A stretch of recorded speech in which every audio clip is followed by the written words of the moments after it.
Hello, नमस्कार साथियों। कैसे हैं आप सभी? आशा करता हूँ अच्छे होंगे। आज मैं आप लोगों का साइंस का एक महत्वपूर्ण टॉपिक सदिश और अदिश के बारे में पढ़ाने वाला हूँ। तो चलिए देखते हैं सदिश और अदिश क्या होता है। तो सबसे पहले हम देखेंगे अदिश और सदिश के बारे में, क्या होता है अदिश और सदिश। तो देखिए, पहले अदिश को हम समझते हैं, ठीक है। अदिश अदिश क्या होता है, इसको इंग्लिश में हम स्केलर कहते हैं। अदिश एक प्रकार की राशि है, ठीक है। अदिश एक प्रकार की राशि है, तो इसका परिभाषा होता है, एक छोटा सा परिभाषा होता है। वैसी राशि जिसके पास सिर्फ परिमाण हो उसे अदिश राशि कहा जाता है। सिर्फ परिमाण हो, कहने का मतलब कि जैसे हम दूरी है एक अदिश राशि। कैसे? जैसे अगर हम कहीं यात्रा करने जाते हैं तो कहते हैं इसने आज 5 किलोमीटर यात्रा किया, यानी 5 किलोमीटर दूरी को तय किया। लेकिन ये नहीं बताता है कि कौन सी दिशा में 5 किलोमीटर दूरी तय किया गया है। इसलिए दूरी एक अदिश राशि हो जाएगा, क्योंकि इसके पास परिमाण तो है, क्या है, 5 किलोमीटर। ये परिमाण तो है लेकिन दिशा नहीं है। अगर दिशा नहीं है तो ये अदिश राशि हो गया। और सदिश क्या होता है? नेक्स्ट है सदिश, यानी कि वेक्टर। वेक्टर के बारे में बोला जाता है कि वैसी राशि जिसके पास परिमाण के साथ साथ दिशा भी हो उसे वेक्टर राशि कहा जाता है। इसको समझते हैं। वेक्टर राशि का एक उदाहरण, बहुत सा अच्छा उदाहरण है विस्थापन। क्या है उदाहरण? विस्थापन। इसको हम दूरी से रिलेट करके पढ़ेंगे। विस्थापन क्या होता है? विस्थापन का परिभाषा बोलता है कि शॉर्टेस्ट डिस्टेंस को हम विस्थापन कहते हैं, यानी न्यूनतम दूरी को विस्थापन कहते हैं। अब देखिए, आप लोग तो बच्चे में स्कूल ही गए ही होंगे। स्कूल जब जाते थे तो एक रास्ता होता था, सड़क के किनारे किनारे हम लोग आते थे, और एक रास्ता जो होता था स्कूल के पीछे से एक रास्ता होता था जो हमारे घर तक तुरंत पहुंच जाता था। तो अब स्कूल के सड़क के किनारे जो रास्ता आता था वो पूरा बहुत देर लग जाता था आने में, उसी को हम लोग दूरी बोलेंगे।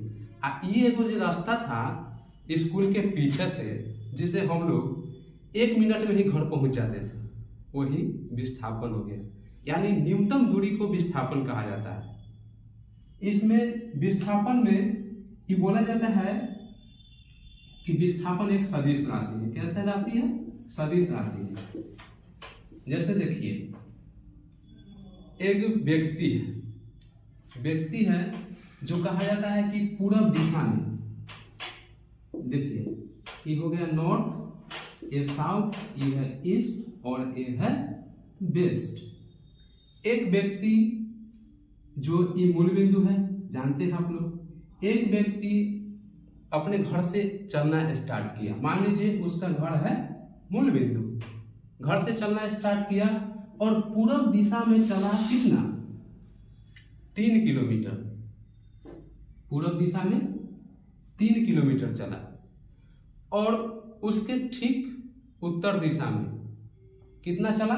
4 किलोमीटर। उत्तर दिशा में चला 4 किलोमीटर। देखिए 3 किलोमीटर हम लिख देते हैं और ये लिख देते हैं 4 किलोमीटर। तो बताइए कि इसने कितना दूरी तय किया? दूरी अगर हमको बोलेगा तो सीधा हम निकाल लेंगे। देखिए, दूरी बोलेगा तो सीधा कुल पथ की लंबाई को दूरी कहते हैं। दूरी यानी कि 3 और +4 यानी कि 7 किलोमीटर उसने दूरी को तय किया। इसी में बोला जाएगा, अगर विस्थापन निकालिए तो विस्थापन क्या होता है? Shortest distance. तो ये देखिए ई यहाँ से यहाँ न जा करके डायरेक्ट हम यहाँ से यहाँ तक पहुंच सकते हैं। ठीक है, तो यही हमारा हो गया विस्थापन। अब देखिए ये समकोण त्रिभुज बन रहा है, समकोण त्रिभुज देखिए क्या बता रहे थे, ये जो दूरी चला 3 किलोमीटर और 4 किलोमीटर, टोटल दूरी 7 किलोमीटर हुआ। तो हमारा जब समकोण त्रिभुज बन गया तो ये आधार है, सबसे छोटी भुजा, समकोण त्रिभुज की सबसे छोटी भुजा आधार, उससे थोड़ा बड़ी भुजा लंब, और सबसे बड़ी भुजा क्या होता है, कर्ण होता है। तो ये लंब आधार हो गया और ये लंब हो गया, तो यही ना कर्ण है। समकोण त्रिभुज का कर्ण कैसे निकालते हैं? कर्ण जब निकालने का हमको बारी आता है तो निकालते हैं ऐसे, रूट अंडर आधार के स्क्वायर, क्या आधार का स्क्वायर प्लस में लंब का स्क्वायर। तो देखिए आधार क्या है 3, यानी 3 का स्क्वायर प्लस में 4 का स्क्वायर, यानी कि हो गया 9 प्लस में 16 बराबर रूट 25, यानी कि 5 इकान। तो यही हमारा हो गया विस्थापन। क्या बोले थे? दूरी कुल पथ की लंबाई और विस्थापन शॉर्टेस्ट डिस्टेंस, यानी न्यूनतम दूरी। तो देखिए दूरी बड़ा है कि विस्थापन बड़ा है?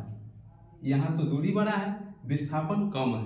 ठीक है, तो अब एक और एग्जाम्पल लेते हैं। ले देखिए एग्जाम्पल के तौर पर अगर इसको दूरी और विस्थापन को हम लोग अगले चैप्टर में विस्तार से समझेंगे। अब एक एग्जाम्पल लेते हैं, अदिश सदिश राशि का एग्जाम्पल हो गया। अदिश राशि का एग्जाम्पल है, देखिए इसको थोड़ा याद करना होगा। कार्य, ऊर्जा, शक्ति, विद्युत धारा इत्यादि जो है ना, ये अदिश राशि है। और इसी प्रकार से अगर सदिश राशि का एग्जाम्पल बोलेगा तो क्या हो जाएगा? विस्थापन तो सदिश बता ही दिए, विस्थापन के साथ साथ वेग, त्वरण, बल इत्यादि जो है क्या है, सदिश राशि। ठीक है, अब देखिए सदिश राशियों के कुछ प्रकार हैं, यानी टाइप्स है। सदिश राशियों के कुछ टाइप्स है। सदिश राशियों के बहुत सारी टाइप्स है, लेकिन हमको ज़्यादा नहीं पढ़ना है, कुछ हम टाइप्स बताएंगे। देखिए सबसे पहला प्रकार जो है इकाई सदिश, जो कि बहुत इंपॉर्टेंट है। इसका उपयोग ज़्यादातर प्रश्न यानी न्यूमेरिकल टाइप्स के प्रश्न बनाने में किया जाता है। एकांक सदिश जो होता है, देखिए एकांक सदिश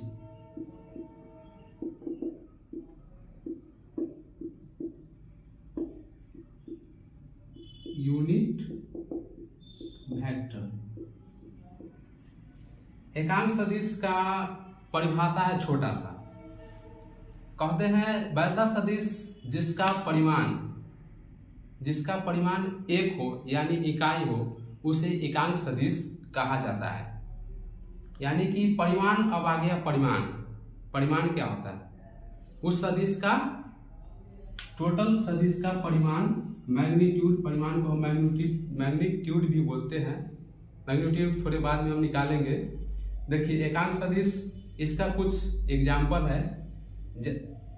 एकांक सदिश एक होगा आई, जे और के। इसका उपयोग ज्यादातर क्वेश्चन में किया जाता है। एकांक सदिश को निरूपित करने के लिए उसके माथे पर एगो चिन्ह लगा देते हैं, इसी को एकांक सदिश बोलते हैं। एकांक, इसका अगर बोलेगा कि परिमाण एक होता है तो इसका आई का परिमाण बराबर जे का परिमाण बराबर के का परिमाण, ये सब कितना हो जाएगा? एक। ठीक है, अब देखिए अगला सदिश है तुल्य सदिश यानी इक्वल वेक्टर। तुल्य सदिश क्या होता है? तुल्य सदिश वैसा सदिश जिसका परिमाण के साथ साथ दिशा समान हो।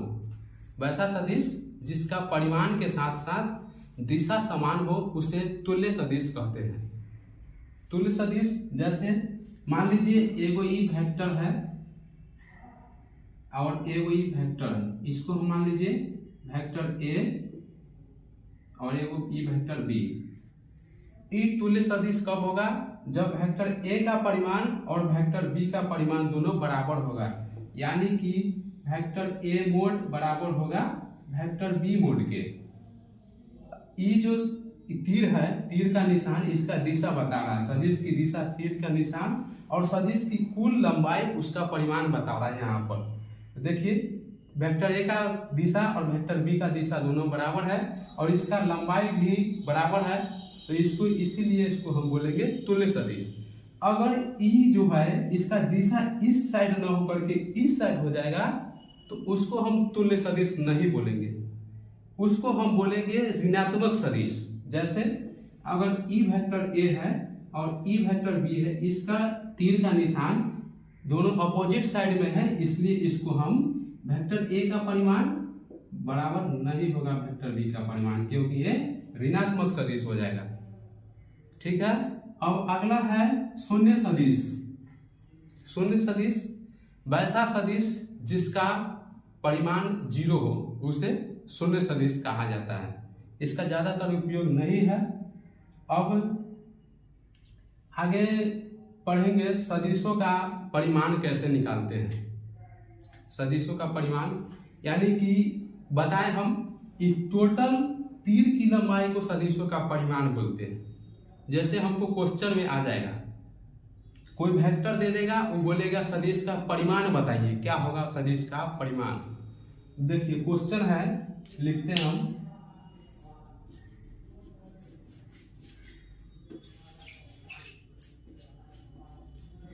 एक वेक्टर है, वेक्टर ए बराबर दे दिया 3i plus 4j plus 5k। इसका बोलेगा परिमाण बताने के लिए, तो हम कुछ नहीं करेंगे, परिमाण जैसे ही बोला उसको रूट में रख के सारा के स्क्वायर करके जोड़ देंगे। जैसे अगर वेक्टर ए का परिमाण अगर हमको पूछ दिया तो इसको निकालने के लिए डायरेक्ट इसको रूट करेंगे और सारा के जो आई के पीछे वाला, जे के पीछे वाला, के पीछे वाला को सब को स्क्वायर करके जोड़ देंगे। जैसे देखिए 3 का स्क्वायर प्लस 4 का स्क्वायर प्लस 5 का स्क्वायर, इस सब को जोड़ देंगे। देखिए क्या हो जाएगा, 3 का स्क्वायर 9, 4 का स्क्वायर 16 और 5 का स्क्वायर 25, यानी कि क्या हो जाएगा रूट 50। इसी इसका परिमाण हो गया 50 इकाई। इकाई जो हम लगाए हैं ये मात्रक है, मात्रक आपको पढ़ाया जाएगा अगली कक्षा में।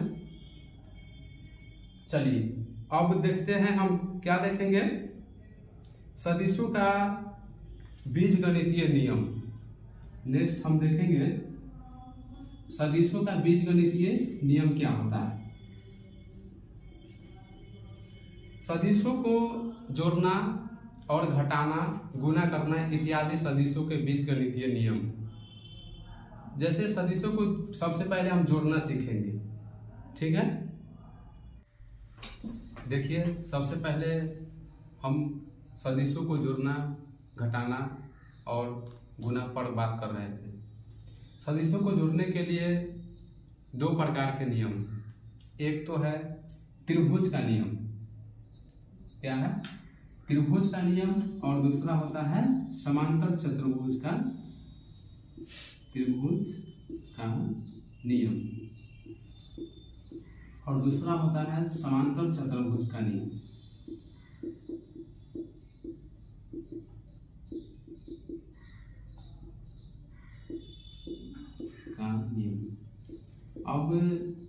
अब इसका यानी अप्लाई कब करेंगे, कब हमको त्रिभुज का नियम लगाना है, कब हमको समांतर चतुर्भुज का नियम लगाना है, तो इसको सबसे पहले समझते हैं। अगर 2 सदिश एक दूसरे, जैसे मान लीजिए ये सदिश वेक्टर है ए और ये सदिश एक सदिश है वेक्टर बी। 2 सदिश एक दूसरे के साथ किसी भी प्रकार से रहे तो उसको हम कुछ नहीं करेंगे, डायरेक्ट त्रिभुज के नियम से जोड़ देंगे। जैसे त्रिभुज का नियम क्या कहता है, एक सदिश है मान लीजिए वेक्टर ए और दूसरा सदिश को जोड़ना है, तो उस दूसरा सदिश को ये दोनों को मान लीजिए हमको जोड़ना है, ये दूसरा सदिश को ना डायरेक्ट हम यहाँ पर लाके इसको तीर पर डायरेक्ट लिख देंगे और दोनों को जोड़ देंगे ये त्रिभुज के नियम से। ई आधार, ई लंब, ई हो जाएगा कर्ण, ई जो होगा ना यह परिमाण हो जाएगा, दोनों के जोड़ के परिमाण हो जाएगा। ई देखिए ये बन रहा है एक त्रिभुज, मान लीजिए त्रिभुज तो अच्छा से नहीं बन रहा है लेकिन फिर भी देखिएगा आप तो त्रिभुज एक बन रहा है, ए बी और सी, ये होगा वेक्टर ए, ये भी वेक्टर बी और ये ही होगा परिमाण, परिमाण को हम रिजल्टेंट भी अंग्रेजी में बोलते हैं, यही परिमाण जो हो जाएगा vector A plus vector B, इसी को हम त्रिभुज का नियम बोलते हैं। अब अगला समांतर चतुर्भुज का नियम क्या होता है। समांतर चतुर्भुज के नियम में ये तो जैसे एक त्रिभुज एक वेक्टर था दूसरा वेक्टर था, किसी कोण पर नहीं था तो उसको हम त्रिभुज के नियम से जोड़ दिए। अगर दो वेक्टर किसी कोण पर झुके होंगे या रखे होंगे तो उसको जोड़ने के लिए हमको समांतर चतुर्भुज का नियम बनाना, अप्लाई करना होगा। समांतर चतुर्भुज का नियम कहता है यदि दो वेक्टर किसी कोण पर हो तो उसे जोड़ने के लिए हम समांतर चतुर्भुज का नियम का उपयोग करते हैं। जैसे ये मान लीजिए वेक्टर ए है और ये जो है वेक्टर बी इस कोण से थीटा कोण पर झुका हुआ है, वेक्टर ए और यह वेक्टर बी, ये दोनों थीटा कोण पर झुका हुआ है, तो इसको जोड़ने के लिए समांतर चतुर्भुज का नियम लगाना पड़ेगा। जैसे समांतर चतुर्भुज का नियम कैसे लगेगा, देखिए ये पहले हम तो चतुर्भुज बनाएंगे उसके बाद ना लगाएंगे। देखिए ये चतुर्भुज बन गया, तो इसका परिमाण निकालने के लिए ये जो समांतर चतुर्भुज का विकर्ण हो जाएगा वही उसका परिमाण होगा, ये होगा समांतर चतुर्भुज का विकर्ण। तो इसका फॉर्मूला होता है, क्या होता है, रिजल्टेंट आर रिजल्टेंट बराबर रूट अंडर वेक्टर ए का स्क्वायर प्लस वेक्टर बी का square plus 2 vector A dot vector B. अगर इसी को हम बोलेंगे वेक्टर ए का स्क्वायर प्लस वेक्टर बी का square plus A dot B को हम फार्मूला होता है आगे बताया जाएगा 2ab cos थीटा। इसे हमको अगर प्रश्न दे दिया कि दो सदिश एक दूसरे के साथ 60 डिग्री के कोण पर झुका हुआ है तो उसका परिमाण बताइए। देखिए क्वेश्चन को हम लोग एग्जाम्पल के तौर पर समझते हैं। क्वेश्चन है वेक्टर ए बराबर दिया रहेगा, देखिए वेक्टर ए बराबर हमको दिया हुआ है कितना 4i, वेक्टर ए का परिमाण दिया हुआ है, देखिए वेक्टर ए का परिमाण दिया हुआ है 4 इकाई और वेक्टर बी का परिमाण दिया हुआ है 3 इकाई। तो इसका हमको और एक दूसरे के साथ थीटा यानी कोण दे दिया है हमको 60 डिग्री।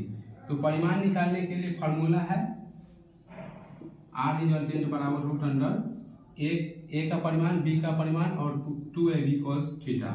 ए का परिमाण हमको दिया है 4 तो 4 का स्क्वायर, बी का परिमाण है 3 तो 3 का square plus 2ab cos theta यानी 2 गुना 4 गुना 3 और cos 60 का आप लोग मान जानते हैं 1/2 होता है, इसलिए 2 से 2 कट गया तो 16 प्लस 9 प्लस में 4 गुना 3 12 25 और 12 कितना हो जाएगा 16 9 25 25 और 12 हो गया 37 इकाई।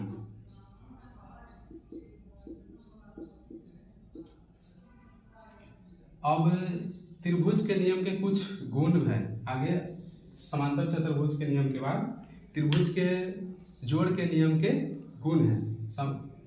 सदिशों का जोड़ के नियम का गुण, सदिशों का जोड़ का नियम का गुण क्या कहता है, सदिशों का जोड़ 2 गुण नियम होता है, एक क्रम विनिमय नियम और एक होता है वितरण नियम, ये सब सहचर्य नियम आदि सब नियम है। तो सदिशों का जोड़ जो होता है, एक सदिशों का जोड़, सदिशों का जोड़ पहला तो क्रम विनिमय नियम का पालन करेगा, नियम का पालन करेगा। यानी कि क्रम विनिमय नियम क्या है, यानी vector A plus vector B बराबर हो जाएगा vector B plus vector A, यही क्रम विनिमय नियम हो जाएगा। और दूसरा है सहचर्य नियम का पालन करेगा, यानी कि vector A plus vector B अगर इसे गुना करना होगा तो सब के साथ, दोनों के साथ गुना हो जाएगा, M vector A plus vector B M, यानी गुना हो जाएगा।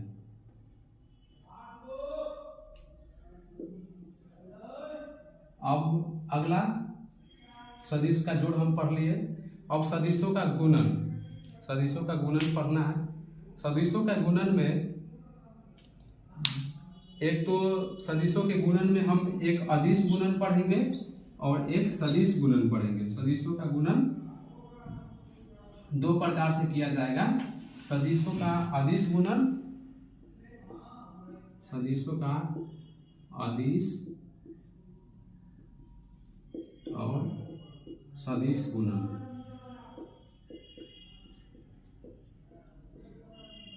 पहले हम लोग अदिश गुणन पढ़ते हैं। दो सदिशों के साथ अदिश गुणन को हम लोग डॉट से सूचित करेंगे, यानी कि vector A dot vector B बराबर, अगर हमको पूछेगा तो vector A mod vector B mod cos theta से ई हो गया सदिशों का सदिश अदिश गुणन। इसी प्रकार से अगर सदिशों का सदिश गुणन बोलेगा तो उसको क्रॉस से सूचित करेंगे, वेक्टर ए क्रॉस बी बराबर mod A mod B sine theta. Sine theta और एक यूनिट वेक्टर होगा जो उसके सदिश गुणन का दिशा को बताएगा। अब ये सवाल कैसे आएगा, क्या सवाल कैसे आएगा? सवाल देखिए, यहाँ तो वेक्टर ए और वेक्टर बी दिया हुआ रहेगा और उसका कहेगा अदिश गुणन बताइए, तो हम लोग A vector A mod vector B mod cos theta बता देंगे, और सदिश गुणन बोलेगा तो vector A mod vector B mod sine theta करके हम लोग निकाल लेंगे। अब सदिशों के सदिश गुणन और अदिश गुणन के भी कुछ गुण हैं। क्या है?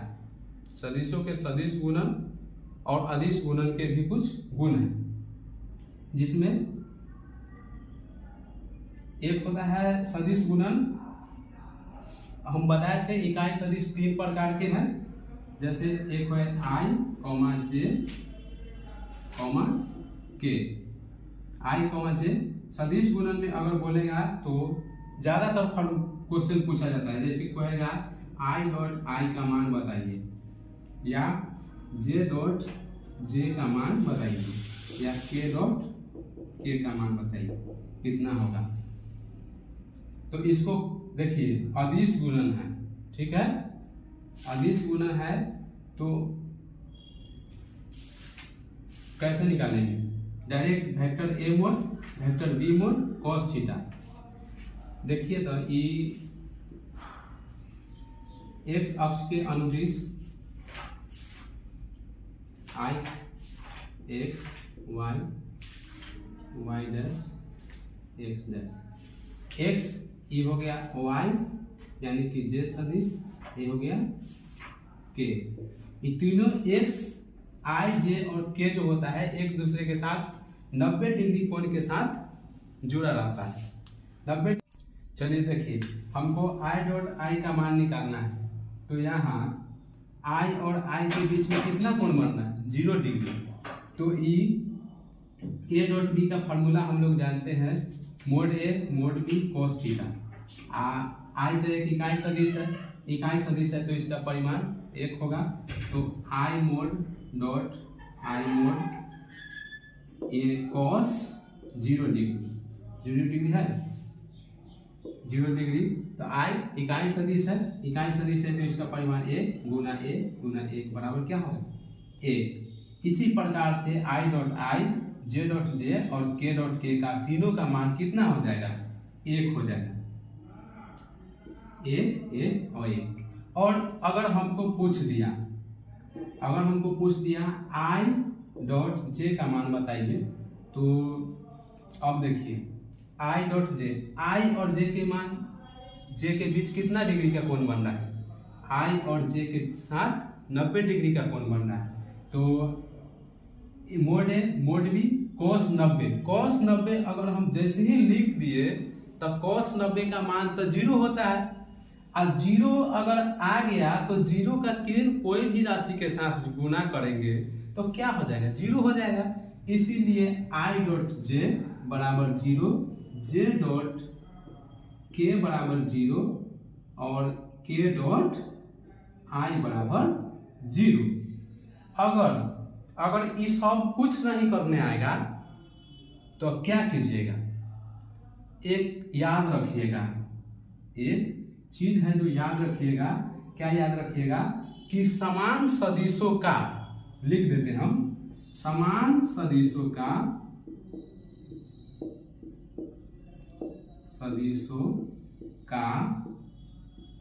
डॉट गुणन 1 होता है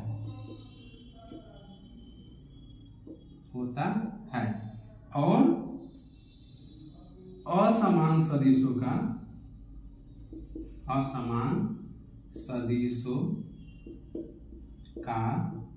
डॉट गुणन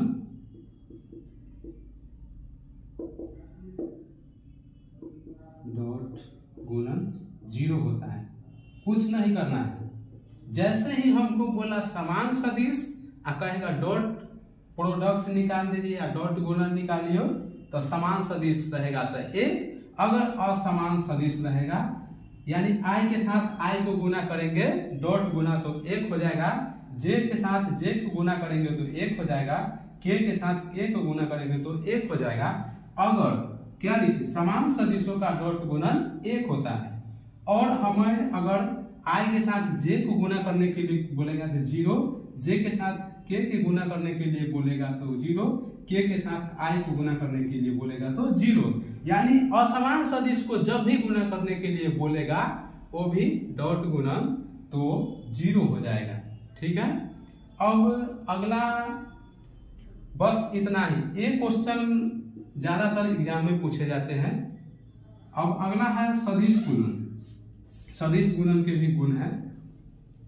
अगर जैसे हम यहाँ आई डॉट आई निकाले, आई डॉट जे निकाले, जे डॉट के निकाले, उसी प्रकार से हम आई क्रॉस आई निकालेंगे, जे क्रॉस जे निकालेंगे और के क्रॉस के भी निकालेंगे।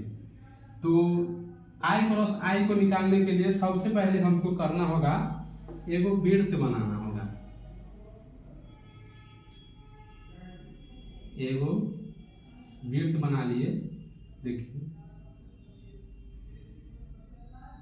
ये आई वेक्टर हो गया, ये हो गया जे वेक्टर, ये हो गया के वेक्टर है।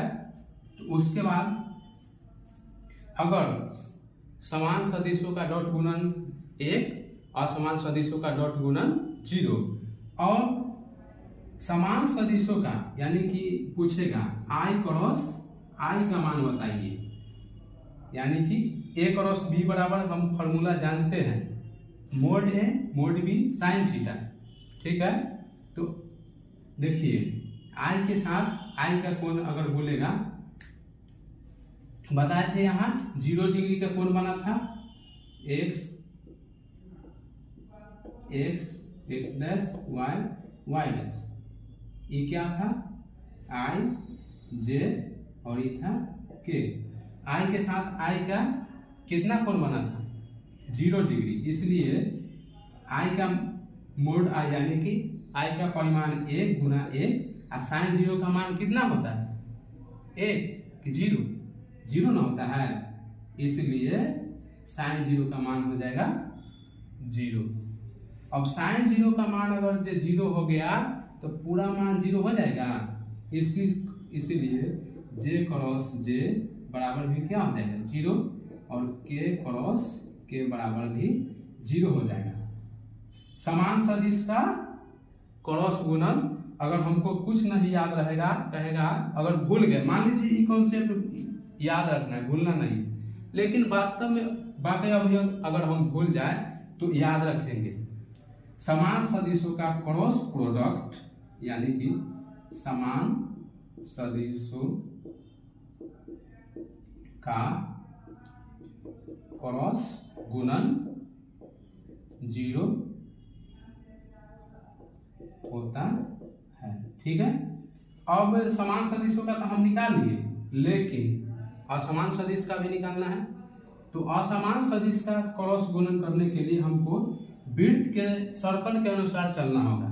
जैसे अगर हमको बोल दिया I क्रॉस J का मान बताइए, तो और J क्रॉस K का मान, K क्रॉस I का मान बताइए, तो इसमें अगर हमको बोल दिया तो सर्कल के अनुसार चलेंगे।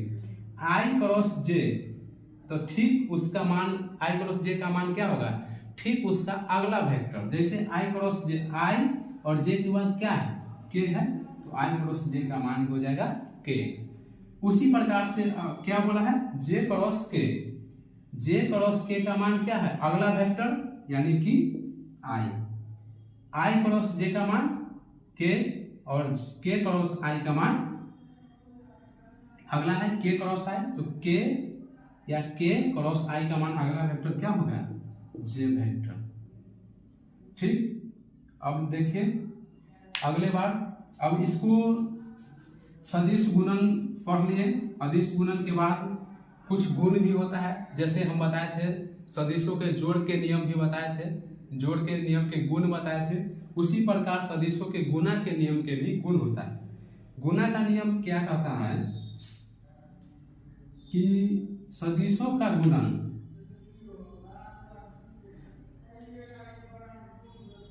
सदिशों का गुण एक होता है सदिशों का